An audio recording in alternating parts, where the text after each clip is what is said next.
우리 저번 주에 이제 갈라디아서 6장 1절 한 구절 가지고 이제 말씀을 나눴는데, 사실 이 말씀은 믿음이 연약하거나 실패한 성도들을 그냥 앉아서 판단하고 그 성도들을 걸려 넘어지게 하는 그 율법주의에 대한 엄중한 경고였어요.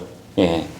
그리고 잘못에 빠지는 자들에 대해서 온유한 영으로 회복하도록 도와주라고 또 하시는 그 호수의 말씀이기도 합니다. 그래서 우리의 겉사람은 죄를 향해 나가려고 하고 죄를 추구하지만 우리의 속사람은 죄를 피하려고 해요. 하지만 그 죄를 피한다고 하더라도 이 겉사람이 죄에 사로잡히게 되면요, 속사람은 잘못에 빠지게 되는 것이에요. 그래서 이렇게 우리는 믿음이 연약한 형제일수록 그 형제를 동정하는 마음을 가져야 되고요. 그리고 도움이 더욱 필요하다는 그 사실을 깨닫고 정말 인내하면서 친절히 도와주어야 합니다. 뭐 어느 형제나 자매가 상식적이지 않은 그러한 잘못을 저지를 수도 있을 것이에요. 그럼에도 불구하고 우리는 기다려주고 인내하고 주님께 기도하면서 지체를 위해서 항상 생각해 줘야 되는 것이에요. 그러니까 우리는 그러한 형제나 자매를 판단하거나 또 피하려고만 하지 말고 온유한 영으로 회복시켜 줘야 하는 것이에요. 물론 이제 너무 빠지지 않고 그 잘못에서 스스로 헤어나올 수는 있어요. 하나님과의 관계에서 회복하고, 그러니까 회개하면서 회복할 수도 있습니다. 근데 그러한 잘못에 너무 오랫동안 빠져 있거나 심각하게 빠져 있으면 우리가 그렇게 회복시켜 줘야 된다는 것이에요. 1절에서 우리는 판단하고 비난하는 그 일에 대해서 직접적으로 경고를 받고 있는데, 이러한 일에 정반대되는 것이 2절에 나와 있어요. 이제 우리가 그것이 무엇인지 함께 나눠보려고 합니다. 여러분들 여행을 좋아하시나요? 이번에 뭐 이녹자매님 제주도 다녀오시고, 저번에 오자매님도 제주도 다녀오시고, 종민 형제는 범인 잡으려고 제주도 다녀왔고, 동숙자매는 또 울릉도 갔다 왔고, 그러니까 다들 좋아하시는 것 같네요, 그죠? 근데 그런 말 있잖아요. 흔히 집 떠나면 고생이라고. 집이 제일 좋다고, 그죠? 그럼에도 여행을 통해서 새로운 것을 경험하는 것, 여행을 통해서 누군가와 특별한 시간을 함께하는 것은 정말 즐겁고 유익한 일이에요.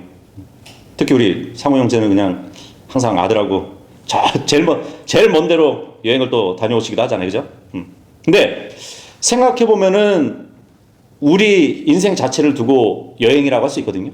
우리가 오늘 찬송 부른 것도 본향을 향하는 그 찬송인데, 왜냐면 여기는 우리 집이 아니거든요. 우리의 진짜 집은 따로 있기 때문에.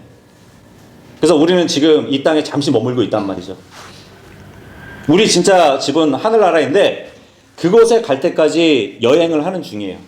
그래서 우리가 본향인 하늘나라가 아니라 타지, 이 땅에서 생활할 때 힘들고 어려운 것도 있고 불편한 것도 많이 있어요.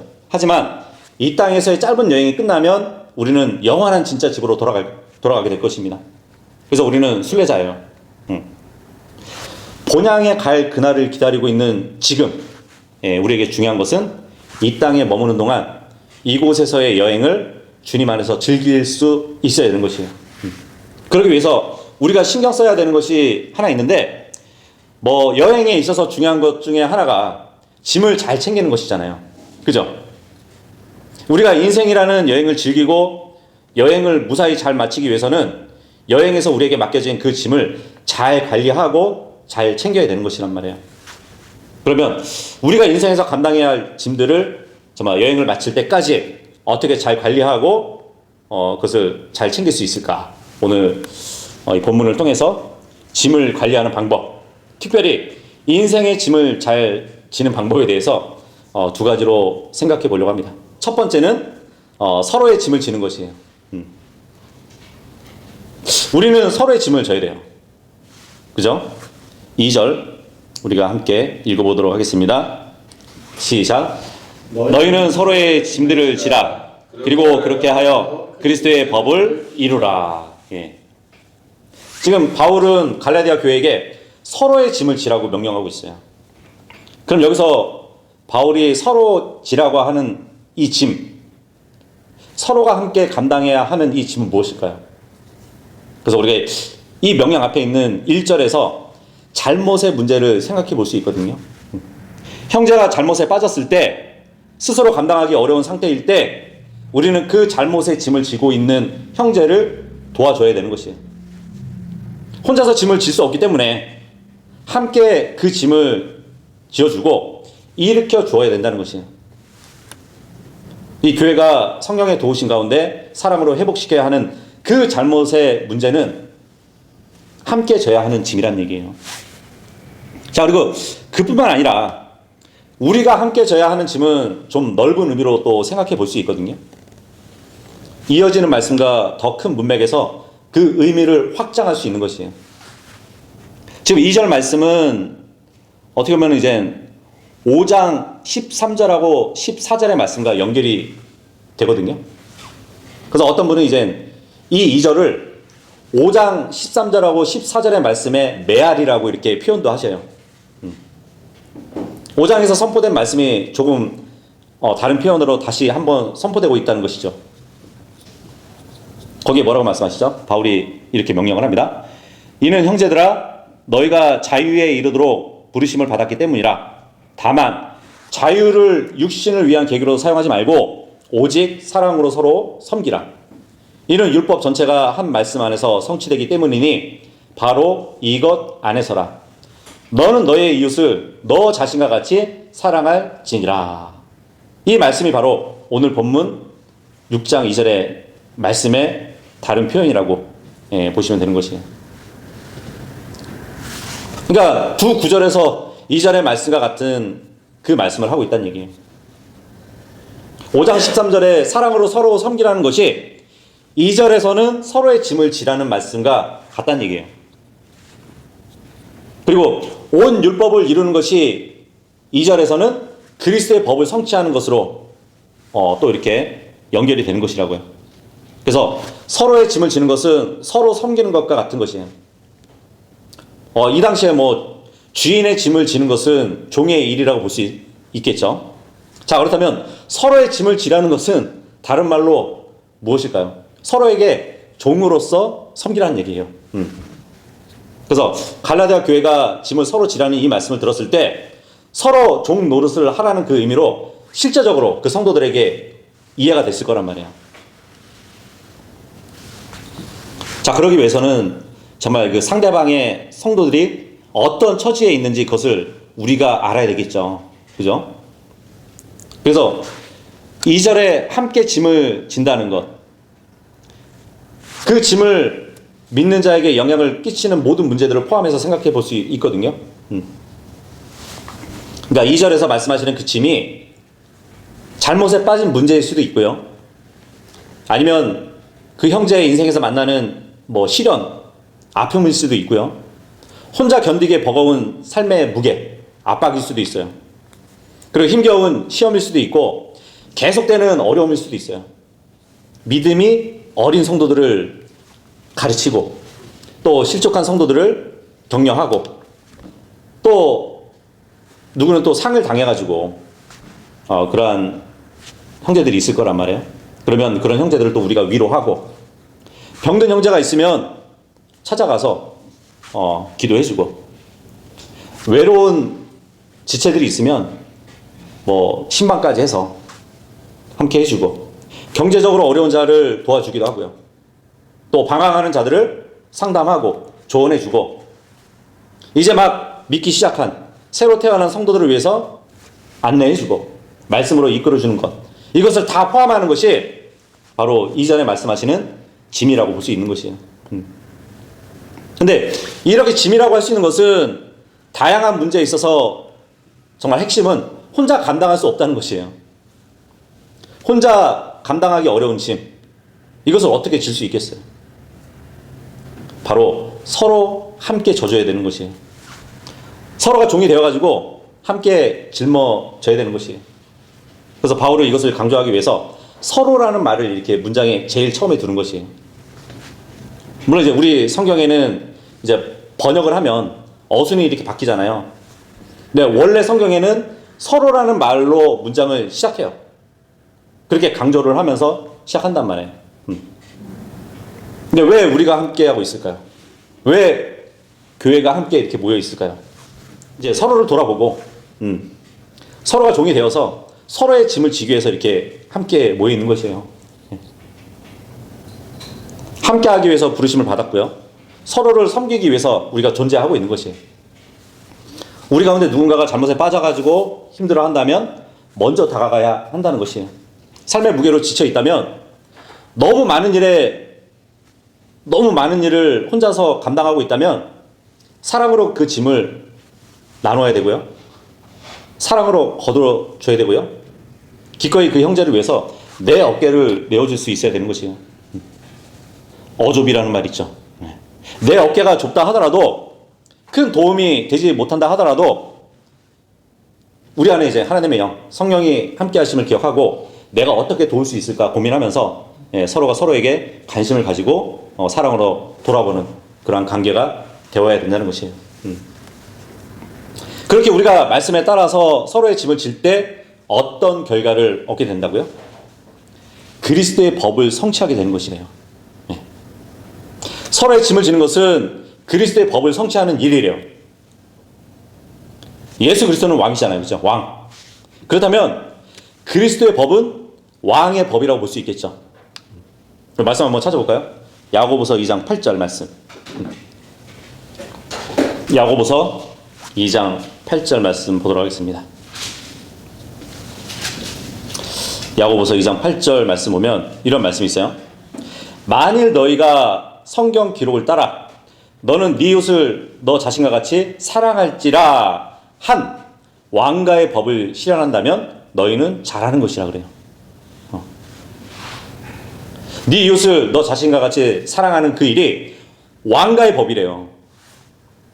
이 바울 당시에 이제 로마 황제에 의해서 법이 제정되었어요.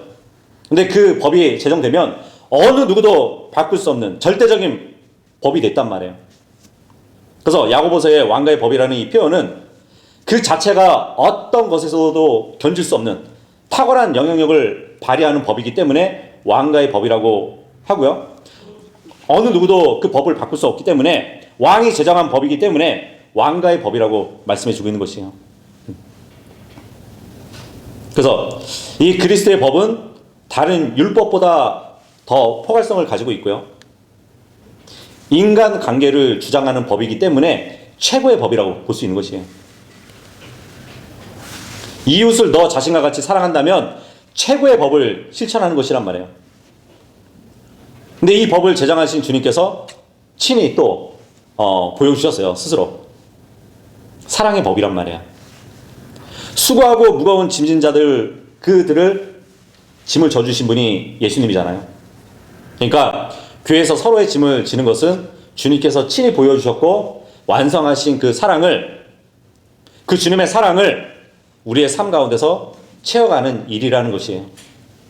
그래서 서로의 짐을 지는 것은 서로 사랑하라는 주님의 명령에 순종하면서 주님의 가르침과 주님의 그 본을 따라서 주님을 닮아가는 그 일이에요. 그렇게 서로의 짐을 지고 서로의 종이 되어가지고 사랑으로 섬기는 것은 우리에게 주어진 주님의 명령이에요. 그런데 우리가 이 명령에 순종하는 그 일에 방해되는 것이 하나 있어요. 서로의 짐을 지는 데 있어서 어려움을 주는 것이 있단 말이에요. 그게 무엇일까요? 3절 함께 읽어보도록 하겠습니다. 시작. 이는 만일 어떤 사람이 자신이 아무것도 아닌데도 스스로 무언가 되는 줄로 생각한다면 그는 스스로를 속이는 것이기 때문이라. 우리는 기꺼이 다른 사람의 필요를 도와줘야 되고요. 일부러라도 찾아가 도와줘야 돼요.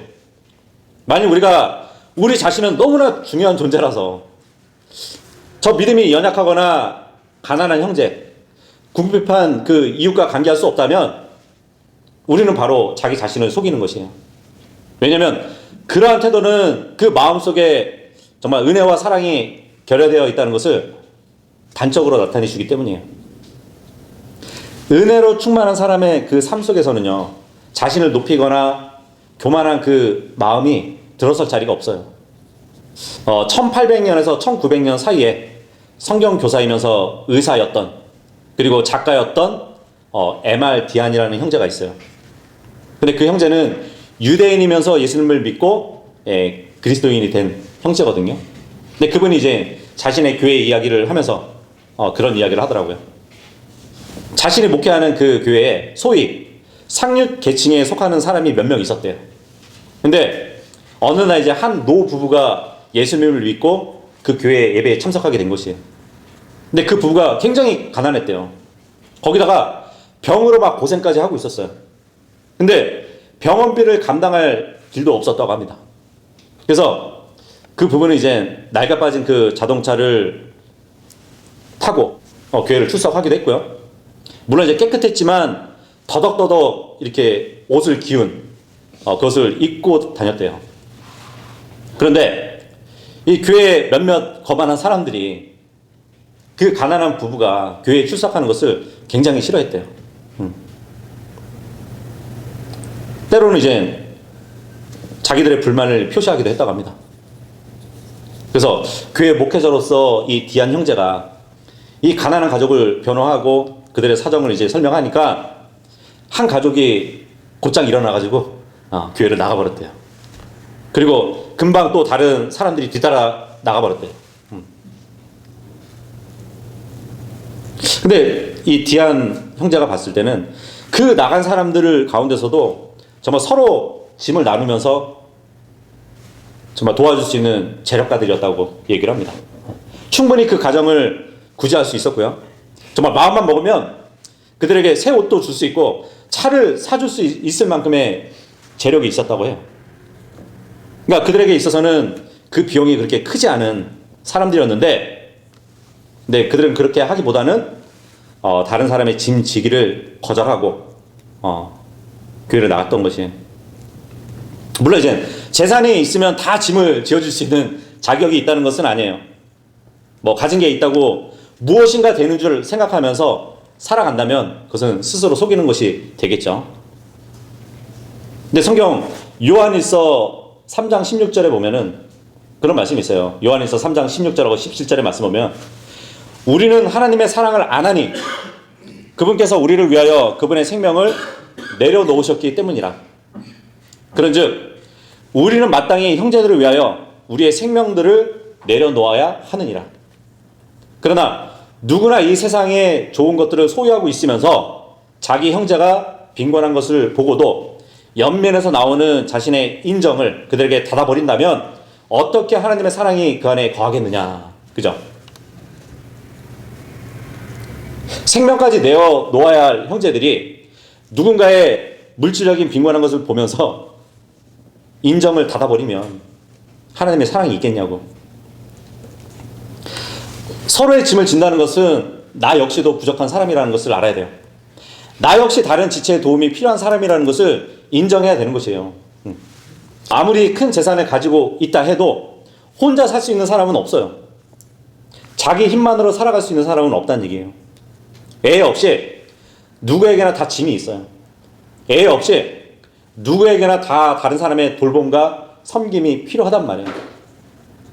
다른 사람의 도움 없이도 되는 사람이 없어요.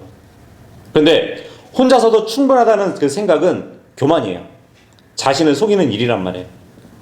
자신의 진짜 모습을 모르고 속고 사는 사람과 같다는 얘기예요.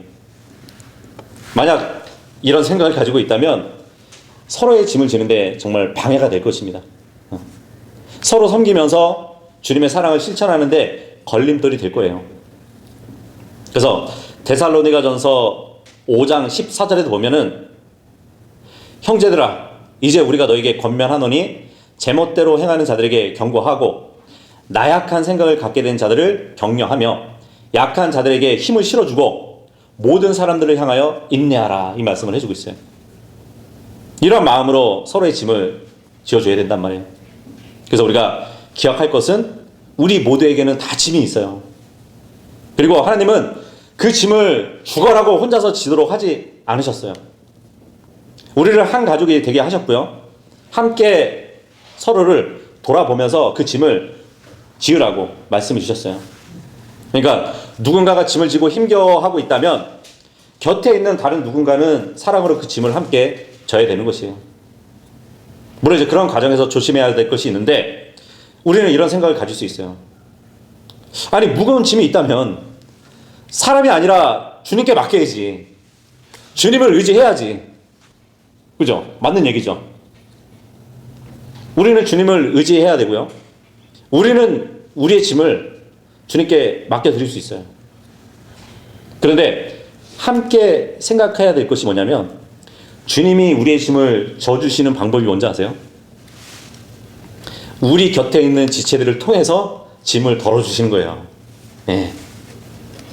주님께서 직접 그 짐을 져주시는 것이 아니라 형제 자매들을 통해서 그 일을 하시는 거란 말이에요. 네. 우리가 바울의 경우도 볼 수 있는데, 바울은 이제 주님을 위해서 복음을 전하는 가운데서 많은 어려움을 겪었어요. 그죠? 특별히 고린도 교회로 인해 가지고 바울이 정말 무거운 짐을 지고 있었을 때가 있었단 말이에요. 마음의 안식이 없었고요. 두려움을 느끼기도 했었고, 어려운 가운데 있을 때가 있었어요. 그래서 고린도후서에서는 바울이 그 상황을 얘기를 해줍니다. 고린도후서 7장 5절하고 6절 한번 보도록 할게요. 그 신앙이 좋았던 바울도 자기에게 짐이 있었다는 얘기예요. 예. 고린도후서 7장 5절하고 6절, 먼저 5절 보시면, 이는 우리가 마케도니아로 들어왔을 때 우리의 육신이 전혀 안식을 얻지 못하였고, 오히려 우리가 사면에서 공경을 당하였으니 밖으로는 싸움들이 있었고 안으로는 두려움들이 있었느니라. 이것이 바로 바울의 짐이었어요. 근데 그러한 상황에서 하나님은 바울을 어떻게 위로하시나 보세요. 6절 보시면, 그럼에도 불구하고 시리에 빠진 자들을 위로하시는 하나님께서 디도를 오게 하여 우리를 위로하셨느니라. 예.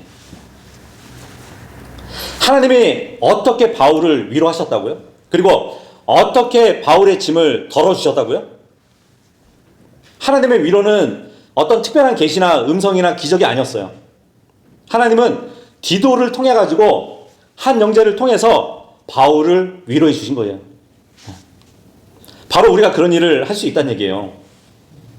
우리가 서로가 서로에게 위로와 격려가 될 수 있는 것이에요.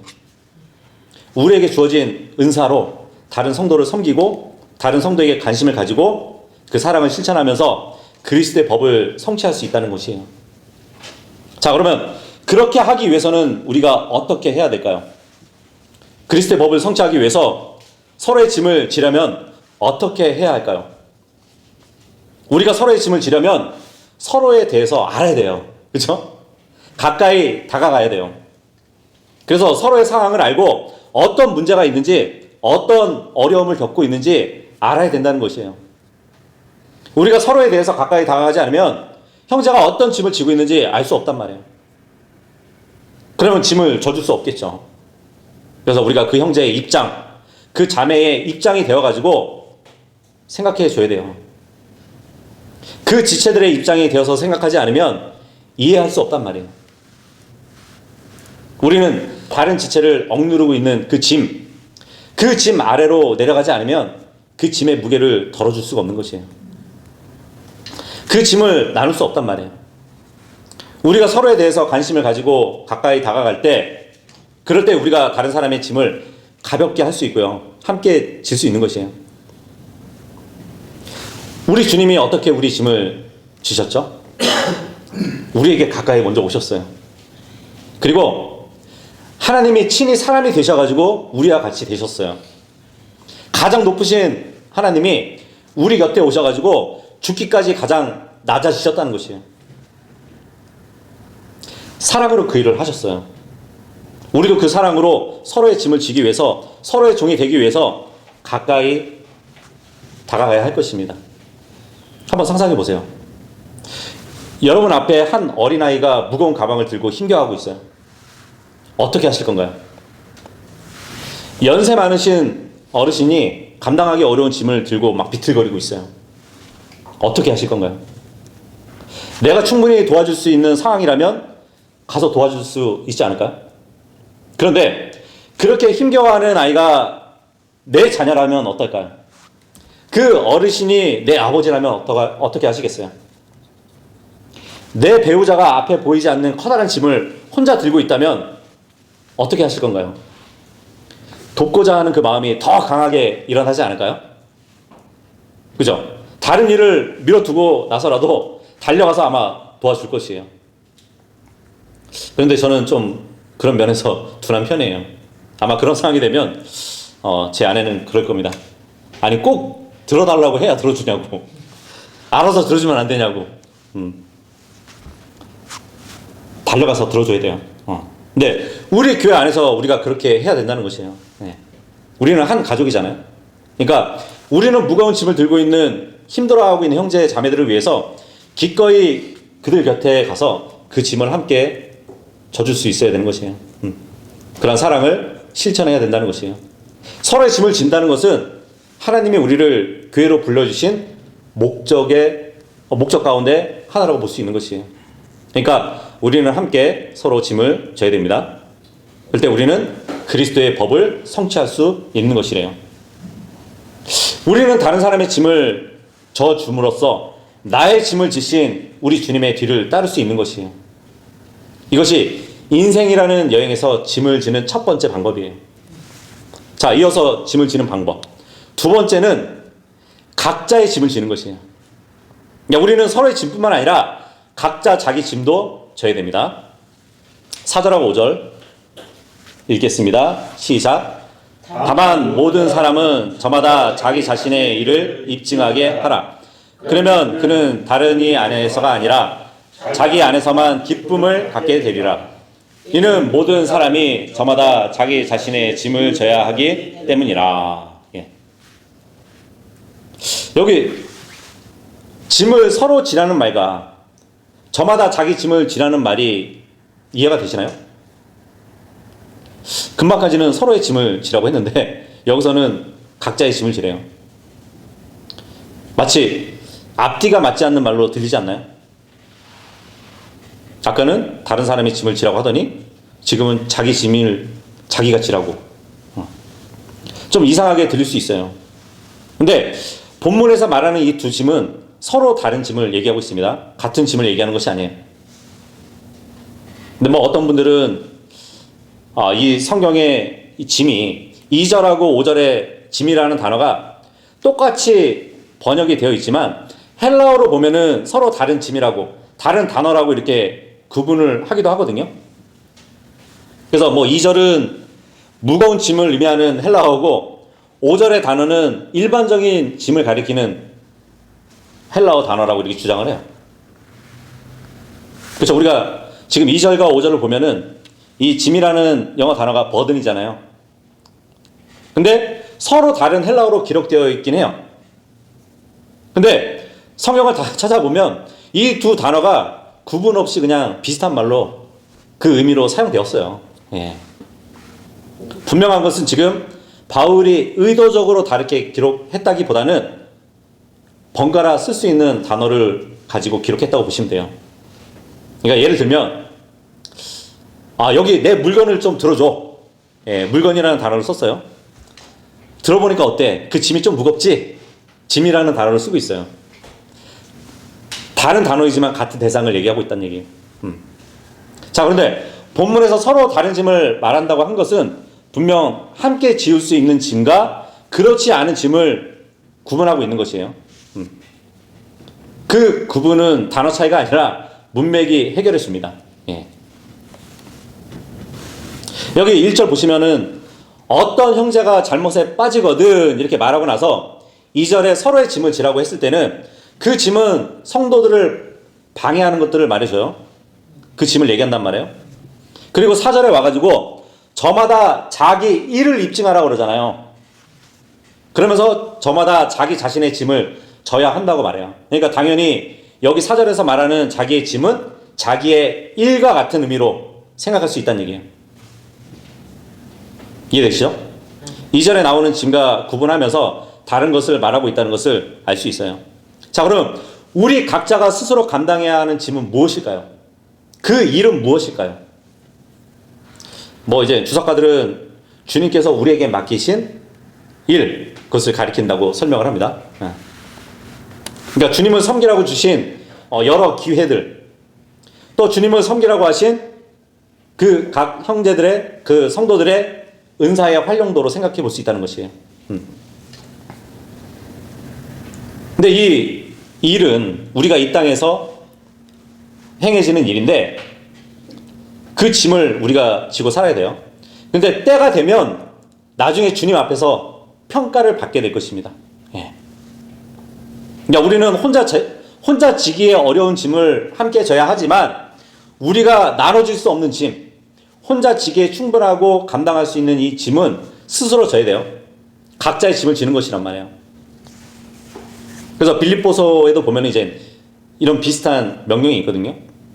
빌립보서 2장 4절에 보면 그런 말씀이 있어요. 모든 사람마다 자기 자신의 일들만 돌아보지 말고 오히려 모든 사람마다 다른 이들의 일들도 돌아보라, 이 말씀이 있어요. 그래서 오늘 본문의 순서를 보면 다른 사람의 일들을 돌아볼 뿐만 아니라 각각 자기의 일들도 돌아보라는 그 말씀과 또 연관이 되는 것 같아요. 이것이 바로 균형 잡힌 신앙의 모습이라고 또 할 수 있겠죠. 우리는 삶의 문제들 속에서 서로를 도와야 하지만 각 사람의 개인적으로 하나님 앞에서 책임지고 감당해야 할 그 일이 있다는 것이에요. 다른 사람이 해줄 수 없는. 하나님은 우리 모두에게 각자의 다른 짐을 주셨어요. 그 짐을 지도록 하셨습니다. 근데 나중에 하나님은 우리 각자의 행한 일을 보시고 회개 보고를 받으실 것이에요. 우리의 일은 우리의 짐이에요. 그것은 바로 그리스도의 심판날에 하나님 앞에서 회개 보고를 해야 하는 우리의 책임을 말해주고 있단 말이에요. 고린도 후서 5장 10절하고 11절 한번 보도록 하겠습니다. 고린도 후서 5장 10절하고 11절 보시면, 이는 우리 모두가 반드시 그리스도의 심판석 앞에 나타나야만 하기 때문이라. 이는 선이든 악이든 각자 자신이 행한 것에 따라 자기 몸 안에서 이루어진 것들을 받게 하려 함이라. 여기까지가 우리의 일, 우리의 짐을 말해주고 있는 것이에요. 11절 보시면, 그러므로 주의 공포스러움을 알기에 우리는 사람들을 설득하노라. 정말 반드시 심판석 앞에 서게 될 것이니까 두려워하라는 얘기예요. 그러나 우리는 하나님께 명백하게 나타났느니라. 그리고 내가 너희의 양심들 속에 명백하게 나타났음을 신뢰하노라. 이 그리스도의 심판석 앞에 우리가 서게 될 것인데, 이때는 정말 그 누가 내 짐을 져줄 수 없고요, 여러분들의 짐을 내가 져줄 수도 없어요. 그러니까 우리는 그날의 주님의 평가가 있을 것을 기억하고 각자 자기의 일을 살피고 자기의 짐을 져야 되는 것이에요. 그렇게 우리 각자 일을 입증하면 어떻게 될까요? 4절에 보니까, 그러면 그는 다른 이 안에서가 아니라 자기 안에서만 기쁨을 갖게 되리라, 이 말씀을 해주고 있습니다.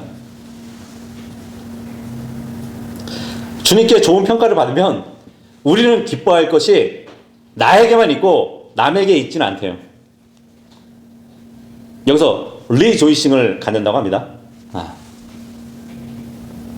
근데 이제 한킹이나 개혁성경 같은 경우는 자기 혼자에게만 자랑할 것이 되고 다른 사람에게는 없느니라, 이렇게 번역을 해놨어요. 기쁨이 아니라 자랑으로 번역을 해놨어요. 내가 주님 앞에 좋은 평가를 받으면 나는 자랑할 것이 생기는데 다른 사람에게는 자랑할 것이 없게 된다고. 근데 자랑이 아니고 기쁨이에요. 우리가 이전에 보니까 갈라디아서 5장 26절에 보니까 헛된 영광을 구하는 것에 대해서 언급을 해주고 있잖아요. 근데 같은 문맥이라고 우리가 볼 때 다른 사람과 비교를 통해 가지고 느끼는 그 감정에 대한 권면을 생각한다면, 그리스도의 심판석 앞에 섰는데 주님 앞에서 평가를 받고 그날의 기쁨을 생각한다면 지금 다른 사람과 비교를 통해서 내가 더 기쁨을 가질 수 있다는 그런 생각을 갖지 말라는 얘기예요. 다른 사람과 비교를 해가지고 나는 이 부분에서 더 주님께 입증받을 수 있을 거라는, 다른 성도들의 행실을 막 판단하고 나는 저렇게 신앙생활하지 않는다고 막 자기의 의를 높이면서, 그죠? 그런 비교를 하지 말라는 것이. 그런 사람들이 꼭 하는 말이 있잖아요. 너 가서 그리스도의 심판석에서 한번 보자고. 그 우리말 속담인지 모르겠지만 두고 보자고 하는 사람 안 무섭다는 말이 있잖아요. 그죠? 네. 그래서 우리는 정직하게 하나님의 기준으로 자신을 살펴보고 나에게 맡겨진 그 책임을 내가 어떻게 감당하고 있는지, 하나님이 나에게 주신 그 기회와 은사를 내가 어떻게 사용하고 있는지 부지런히 살펴봐야 될 것이에요. 그래서 내가 짊어져야 할 그 짐을 기쁨으로 감사함으로 져야 될 것입니다. 이것이 인생이라는 여행에서 짐을 지는 두 번째 방법이에요. 요즘 TV에 보면 이제 신인 감독 김연경이라는 그 프로가 있는데 저도 이렇게 잠깐 봤거든요. 이제 선수에서 감독으로 돌아온 정말 배구계의 전설, 이 배구 황제 김연경의 그 구단 창설 프로그램이란 말이에요. 프로팀에서 방출된 선수를 모으고요. 이 프로팀이 꿈이었던 실업팀 선수 중에 하나를 뭐 이렇게 불러오고요. 그리고 은퇴했던 선수를 불러요. 그러니까 배구계의 숨은 보석들을 찾아가지고 이 김연경이 감독이 되어가지고 직접 팀을 창단한단 말이에요. 신생 배구단을 보여주는 그 팀 이름이 이제 필승 원더독스인데, 이 팀의 최종 목표가 뭐냐면은 이 그러니까 배구계의 판도를 뒤흔들 프로팀의 제 8구단이 되는 곳이에요. 근데 이제 경기를 가져가지고 3번인가 패배하면은 이 팀은 해체 위기를 갖는, 정말 진짜 구단주가 나타날 때까지 오직 승리로만 경쟁력을 증명해야 하는 그 이야기거든요.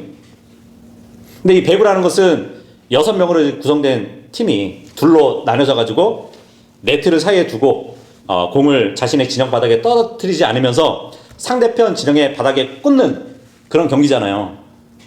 그래서 이 TV에 방영된 첫 경기를 봤는데, 이 원더독스 팀이 처음에는 막 우왕좌 막 멘탈도 약해가지고 감독이 짜놓은 작전도 막 실행도 못해요. 그리고 그 팀 중에 보면 이제 몽골 선수도 하나 있거든요. 근데 감독 지시에 대답은 잘해요. 근데 원하는 플레이를 하지 않아가지고 굉장히 답답하고 조마조마하게 경기를 풀어나가는 그러한 영상을 보게 됐는데, 그러다가 이제 점수 하나하나에 굉장히 집중하면서 팀의 분위기가 막 확 바뀌는 것이에요.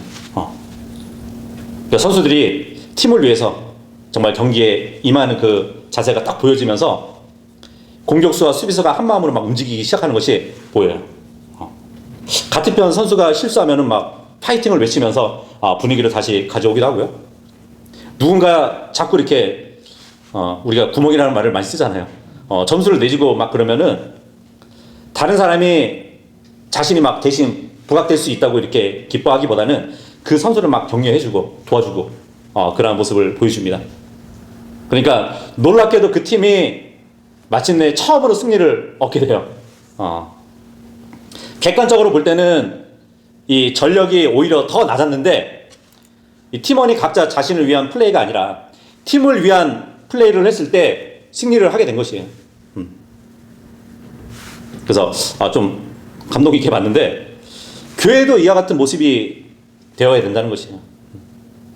전체는 각자를 위해서, 각자는 전체를 위하는 것. 서로 한 팀이 되어가지고 각자의 책임을 다할 뿐만 아니라 서로의 짐을 덜어주고 힘을 합해가지고 공동의 목적을 성취해 가는 것이에요. 어떤 목적이요? 그리스도의 법을 성취하는 목적. 주님이 보여주신 사랑으로 서로가 막 섬기면서 자신의 일을 살필 뿐만 아니라 서로의 짐을 져주는 것이란 말이에요. 그렇게 서로의 짐을 지는 것과 각자의 짐을 지는 것이 균형을 이루어가지고 주님의 아름다운 모습을 이 땅 가운데서 드러내야 하는 것이 바로 우리란 말이에요. 그래서 이 그림을 보면은 각자의 짐을 지고 있죠? 근데 서로가 이렇게 받쳐주고 있어요. 우리 모두가 그렇게 사랑을 실천한다면 인생이라는 이 여행에서 주어진 짐을 서로가 지고 각자가 진다면 힘든 여행일 수도 있겠지만, 수많은 어려움을 만나는 여행일 수도 있지만 주님 안에서 즐겁고 행복한 여행으로 인생을 마칠 수 있을 겁니다. 그리고 우리의 진짜 집에서, 저 하늘나라 집에서 주님의 칭찬과 함께 영원히 참된 복을 누리게 될 것이에요. 그러니까 그날을 기대하고 정말 지금 우리에게 주어진 서로의 짐뿐만 아니라 각자의 짐을 신실하게 감당하시는 모두가 될 수 있기를 바라겠습니다.